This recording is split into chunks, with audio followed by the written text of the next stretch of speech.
وآخر دعواهم أن الحمد لله رب العالمين۔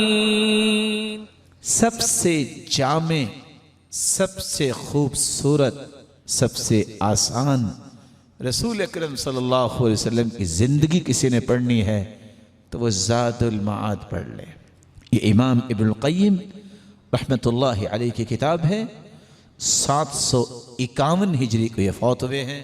اس کتاب کو جو انسان پڑھ لیتا ہے دنیا کے کسی فورم پہ اس کو پریشانی نہیں ہوتی۔ اور اس انسان کو اللہ نے اتنا ذہن دیا تھا، یہ 6 جلدوں میں اس وقت موجود ہے۔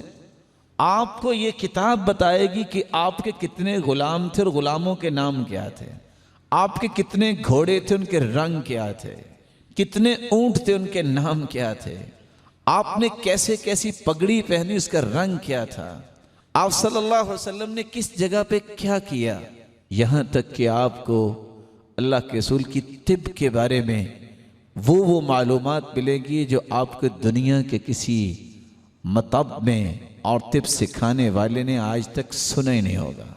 اس لیے میں آپ سے گزارش کروں گا وقت نکالیے اور کم از کم زاد المعاد کو پڑھیے، جس سے آپ کی پوری زندگی آپ کے سامنے آئے گی۔